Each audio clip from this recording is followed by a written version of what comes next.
கொழும்பில் சொகுசு அடுக்குமாடி குடியிருப்புகளை வாங்க, அழகான வீடுகளை கட்டிக்கொள்ள ராயல்டி இன்ஜினியரிங், வெள்ளவத்தை IBC ரோட்டில், வெள்ளவத்தை ஃபசஸ் லேனில்.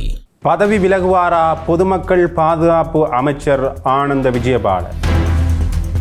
தொடர்ந்தும் பொது சொத்துக்களை வீணடிக்கின்றார்களா தேசிய மக்கள் சக்தி? விவசாயிகளுக்கு நடந்த மோசமான நிலை தொடர்ந்து பேசலாம். இது ஆயுதம், இதன் ஒரு சொல் கொல்லும், ஒரு சொல் வெல்லும்.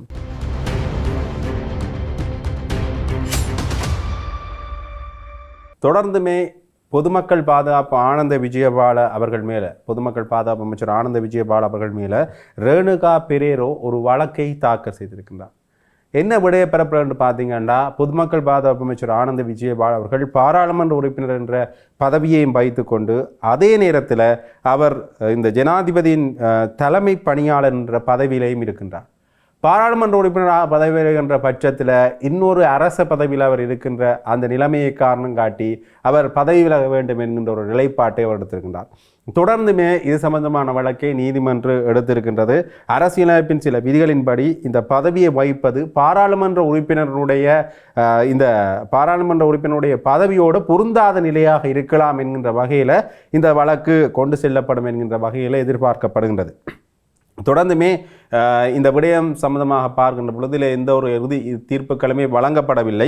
மனுவில் முன்வைக்கப்பட்டுள்ள சட்டவாதங்கள் பரிசீலிக்க தகுதியானவை என்று நீதிமன்றம் கருதியதால் வழக்கை தொடர்ந்து விசாரிக்க அனுமதி வழங்கியிருக்கின்றது. இது தொடர்பான விடயங்கள் தொடர்ந்து நகர்த்தப்படும் என்று எதிர்பார்க்கப்படுகின்றது. இருந்தாலும் கூட இந்த விடயம் சார்ந்து பார்க்கின்ற பொழுது ஏற்கனவே இந்த சமூக வலைத்தளங்களில் இரண்டு வேறுபட்ட நிலைப்பாடுகள் தொடர்ந்து முன்வைக்கப்பட்டு கொண்டிருக்கின்றன. குறிப்பாக ஏற்கனவே இந்த பாராளுமன்ற உறுப்பினர்கள் மற்றும் அமைச்சு பதவி பிரதி அமைச்சர்கள் பதவி விலகியிருந்த காரணத்தால் இவரும் பதவி விலகுவதற்கான வாய்ப்புகள் இருக்கின்றது என்கின்ற வகையில் பேசப்படுகின்றது. ஏற்கனவே இந்த எரிசக்தி பிரதி அமைச்சர் பதவி விலகி இருந்தார். அது மட்டும் இல்லாமல் இந்த முன்னைய காலகட்டங்களில் இந்த பதவி விலகல் தொடர்பாக பார்க்கின்ற பொழுது இந்த நிலக்கரி இறக்குமதி மோசடி சம்பந்தமான குற்றச்சாட்டுகள் முன்வைக்கப்பட்ட காலகட்டத்தில் மின்சக்தி மற்றும் எரிசக்தி அமைச்சர் குமார ஜெயக்கொடி அவர்கள் பதவி விலகியிருந்தார்.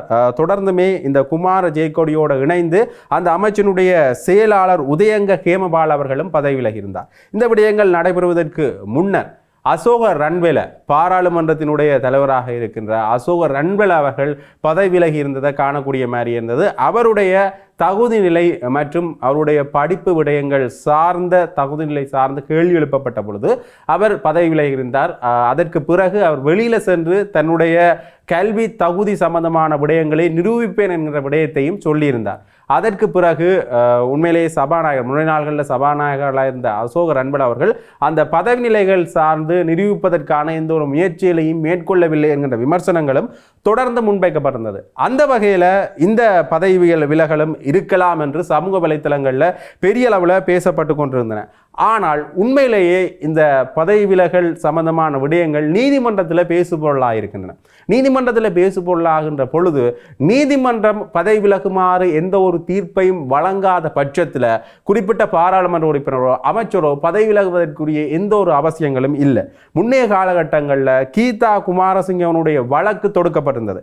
அவர் இரட்டை குடியுரிமையோடு இருக்கின்றார் என்கின்ற விடயம் மிகப்பெரிய அளவில் பேசுபொருளானது. அவர் இலங்கை என்ற குடியுரிமையிலேயும் சுவிட்சர்லாந்தினுடைய குடியுரிமையிலேயும் இருக்கின்றார் என்கின்ற விடயம் பேசப்பட்டிருந்தது. இருந்தாலும் கூட அவருடைய இந்த விடயம் சார்ந்து நீதிமன்றத்தில் ஒரு தீர்ப்பளிக்கப்பட்டாலும் அவர் மீண்டும் மேன்முறையீடு செய்கின்றார். மேன்முறையீடு நீதிமன்றம் தீர்ப்பை வழங்கும் வரையில் அவர் தொடர்ந்துமே அவருடைய பாராளுமன்ற உறுப்பினர் பதவியில் நீடித்து கொண்டிருந்தார். அது மட்டும் இல்லாமல் இந்த லக்ஷ்மன் நிபுண ஆராய்ச்சி மீது கூட ஒரு குற்றச்சாட்டு முன்வைக்கப்பட்டிருந்தது.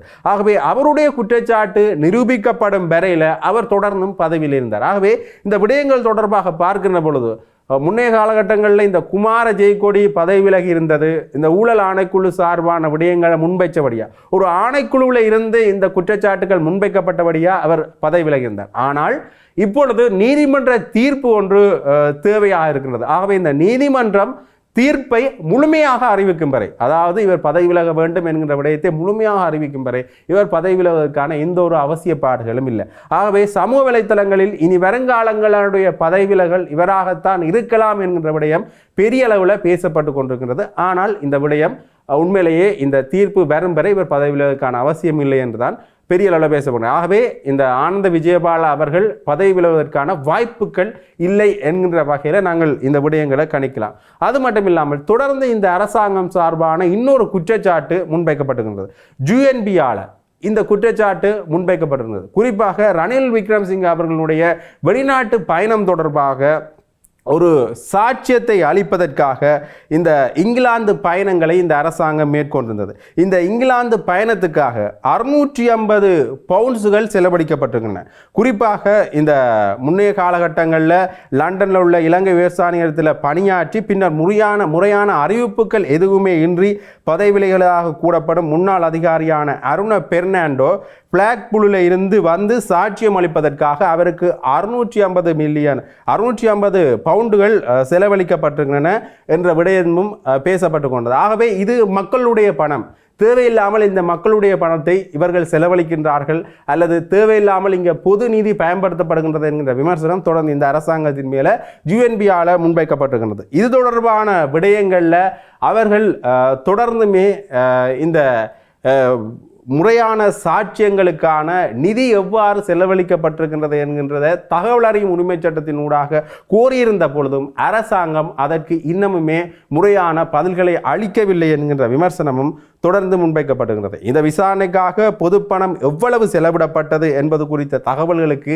இன்னுமே பதிலளிக்காதது தொடர்ந்துமே மக்களுடைய ஆணையை அவமதிக்கின்ற ஒரு செயல்பாடு என்கின்ற விமர்சனமும் தொடர்ந்து இந்த அரசாங்கத்தின் மேலே முன்வைக்கப்படுகின்றது. ரணில் விக்ரமசிங்கே அவர்களுடைய கைதுக்கு பிறகு அவர் கைது செய்யப்பட்டு பிறகு பிணையில் விடுவிக்கப்பட்டிருந்தாலும் தொடர்ந்தும் இந்த விடயங்களை UNB ஒரு விமர்சனமாக அல்லது இந்த விடயங்கள் சார்ந்து இந்த அரசாங்கம் எடுத்த நடவடிக்கைகள் தொடர்ந்து ஆராய்ந்து கொண்டிருப்பது தொடர்ந்தும் இந்த அரசாங்கத்தின் மீது விமர்சன கணைகளை செலுத்துவதற்கான ஒரு விடயமாகத்தான் பார்க்க வேண்டும். அது மட்டும் இல்லாமல் நாமல் ராஜபக்ச அவர்கள் கூட அண்மையில் ஒரு விமர்சனத்தை முன்வைத்திருந்தார் என்று பார்த்தீங்கன்னா, அசாத் மௌலானாவிடம் நீங்கள் தொடர்ந்தும் பிரான்சில் சென்று வாக்குமூலங்களை பெறுவதற்காக அரச நிதியை செலவழித்திருந்தீர்கள். இந்த அசாத் மௌலானா அவர்கள் இந்த பிள்ளையான இவர்கள் ராஜபக்ச குழாமையர் சந்தித்தது போன்ற விடயங்களை நீங்கள் அறிந்து கொள்ள வேண்டுமாக இருந்தால் அந்த நாளேட்டிலேயே டாப்லேயே பார்த்து அறிந்து கொண்டிருக்கலாம். எதற்காக இவ்வளவு தூரம் நிதியை செலவழிக்க வேண்டும் என்கின்ற ஒரு விமர்சனத்தை தொடர்ந்து நாமல் ராஜபக்ச அவர்களும் முன்மொழிந்திருந்தார். ஆகவே சில விடயங்களில்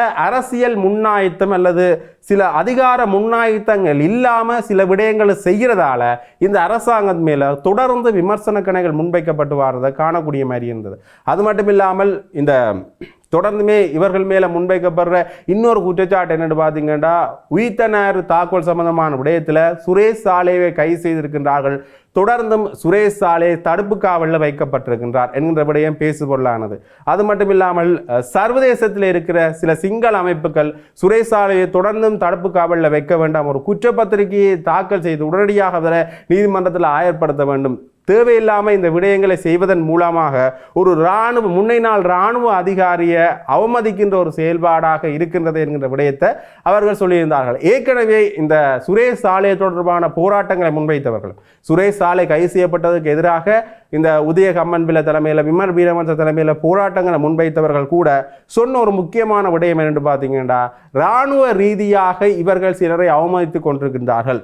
சுரேஷ் சாலை அவர்களுடைய தாயார் பேசுகின்ற பொழுதும் கூட சுரேஷ் சாலே இராணுவத்திலிருந்து பல விடயங்களை செய்திருந்தார். இருந்தாலும் கூட அவர் இப்படி அவமதிக்கப்பட்டதால இனி இளைஞர்கள் இந்த இராணுவத்தில் சேர்றதுக்கான ஒரு முன்மொழியை செய்வார்களா என்றே ஒரு கேள்விக்குறியாக இருக்கிறது. அவருடைய கருத்துப்படி இனி இளைஞர்கள் இராணுவத்துக்கு செல்ல மாட்டார்கள், இந்த விடயங்களை முன்னுதாரணமாக எடுத்தால் அவர்கள் செல்ல மாட்டார்கள் என்ற விடய பொருளில் அவர் தன்னுடைய கருத்தை முன்வைத்திருந்தார். ஆகவே இந்த சுரேஷ் சாலையினுடைய ஒரு விடயமும் மிகப்பெரிய அளவிலான இறுக்கத்தை இந்த அரசாங்கத்தின் மேலே கொண்டு வந்திருக்கிறது என்று தான் சொல்ல வேண்டும்.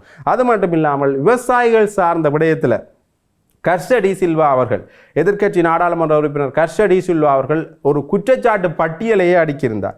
குறிப்பாக இந்த மக்காச்சோள இறக்குமதி உயர்வால கோழி இறைச்சி மற்றும் கோழி முட்டைகளினுடைய விலைகள் தொடர்ந்து அதிகரித்திருக்கின்றன. 1,50,000 மெட்ரிக் டன் அரிசியை இறக்குமதி செய்ததால் உள்ளூர் விவசாயிகள் பெரிதும் கவலைக்கிடமாக இருக்கின்றனர். அது மட்டும் இல்லாமல் இந்த விலை நிர்ணயம் சம்பந்தப்பட்ட விடயத்திலையும் தொடர்ந்து அரசாங்கத்துக்கு அழுத்தங்கள் கொடுக்கப்பட்டு கொண்டிருக்கின்றன. பொது நிதிக்குழு கூட்டத்தில் இந்த முரண்பாடுகள் தொடர்ந்து இந்த விவசாய அமைச்சு மேலே குற்றச்சாட்டாகவே முன்வைக்கப்பட்டு கொண்டிருக்கின்றது. இந்த PMBயின் மிகப்பெரிய அளவில் பலவீனமாக அடைந்திருக்கிறது. அதாவது நெல் சந்தைப்படுத்த சபை சந்தையில் தலையிட்டு இந்த விலையை கட்டுப்படுத்துகிற ஒரு செயல்பாட்டில் செய்யணும். ஆனால் அந்த திறனை அந்த சபை இழந்திருக்கின்றது. இருக்கின்றது. உண்மையிலேயே ஒரு பலவீனமான சபையாகத்தான் அது இருக்கின்றது.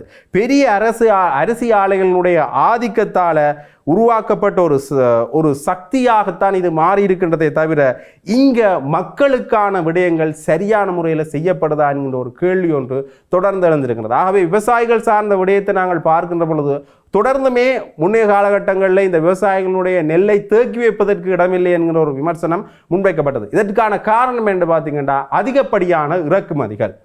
ஏற்கனவே அதிகப்படியான இறக்குமதிகள் செய்ததன் காரணமாக உள்ளூர் விவசாயிகள் பெருமளவில் பாதிக்கப்பட்ட ஒரு சூழலை காணக்கூடிய மாதிரி இருக்கின்றது. அது மட்டும் இல்லாமல் விலையை நிர்ணயம் செய்கிறதுல விவசாயிகள் மிகப்பெரிய அளவில் அடி வாங்கி கொண்டிருக்கின்றார்கள். தொடர்ந்து விவசாயிகள் இதற்கு எதிரான போராட்டங்கள் முன்வைத்துக் கொண்டிருக்கிறார்கள். விலை நிர்ணயம் ஒரு நியாயமான விலை நிர்ணயமாக இருக்கணும். இதால் மிகப்பெரிய அளவில் பாதிக்கப்படுறது விவசாயிகள். பெருமளவிலான அரசியலை முதலாளிகள் தான் இதால் லாபம் ஈட்டி கொண்டிருக்கின்றார்கள். ஆகவே இதை உடனடியாக அரசாங்கம் கையில் எடுக்கணும் என்ற விமர்சனத்தை அவர்கள் சொல்லியிருந்தார்கள். இருந்தாலும் கூட அதற்குரிய நடவடிக்கைகள் எடுக்கப்பட்டதாண்டா ஒரு கேள்விக்குறியாகத்தான் இருக்கிறது. அது மட்டும் இல்லாமல் அடுத்த கட்டமாக பொருட்களினுடைய விலைகள் தொடர்ந்து அதிகரித்துக் கொண்டிருக்கின்றன. அது மட்டுமில்லாமல் இந்த எரிபொருளினுடைய விலை அதிகரிப்பதற்கு பிரதானமான காரணம் அதிகப்படியான எரிபொருளை இறக்குமதி செய்தது. அதிகப்படியான எரிபொருளை இறக்குமதி செய்வதற்கு பிரதான காரணம் இந்த நிலக்கரியில் தரமற்ற நிலக்கரிகளை இறக்குமதி செய்ததுதான். ஆகவே நிலக்கரி ஊழல் சம்பந்தமாக இந்த அரசாங்கத்தின் மேலே முன்வைக்கப்படுற விமர்சனத்தால் மிகப்பெரிய அளவிலான ஒரு விலை உயர்வென்றது ஏற்பட்டிருக்கிறதான்னு சொல்லணும். குறிப்பாக இந்த எரிபொருளுடைய விலையேற்றம் என்பது இனி வருங்காலங்களில் பொருட்களில் செல்வாக்கு செலுத்தும்.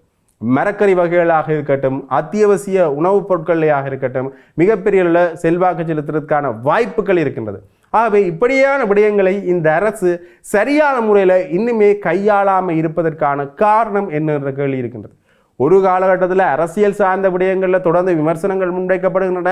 இந்த அரசாங்கம் சில விசாரணைகளை சரியான முறையில் நடத்தியல் என்ற விமர்சனங்கள் முன்வைக்கப்படுகின்றன. பொது நிதிகளை செலவழித்து தேவையில்லாமல் இவர்கள் விசாரணைகளை நடத்தி கொண்டிருக்கின்றார்கள். சில விடயங்கள் என்கிற விமர்சனங்கள் தொடர்ந்து எதிர்க்கட்சிகளால் முன்வைக்கப்பட்டிருக்கின்றன. அரசியல் ரீதியாகவும் மிக இறுக்கமான ஒரு சூழ்நிலையில் இருக்கிற அரசாங்கம் பொருளாதார ரீதியான குற்றச்சாட்டுகள் கொஞ்சம் இறுக்கமாகத்தான் இருக்கிறது. பொது அமைப்புகளாக இருக்கட்டும், எதிர்க்கட்சிகளாக இருக்கட்டும், தொடர்ந்தும் இந்த அரசாங்கத்தினுடைய பொருளாதார திட்டங்கள் சார்ந்தோ விவசாய ரீதியாக அவர்கள் எடுக்கின்ற முன்னெடுப்புகள் சார்ந்தோ தொடர்ந்து விமர்சனங்களை முன்வைத்து கொண்டிருக்கின்றது. இதற்கு இந்த அரசாங்கம் என்ன பதில் கூறப்போவதென்றதுதான் மக்கள் மத்தியில் இருக்கிற ஒரு மிகப்பெரிய கேள்வி. கொழும்பில் சொகுசு அடுக்குமாடி குடியிருப்புகளை வாங்க, அழகான வீடுகளை கட்டிக்கொள்ள ராயல்டி இன்ஜினியரிங் வெள்ளவத்தை IBC ரோட்டில், வெள்ளவத்தை ஃபசஸ் லேனில்.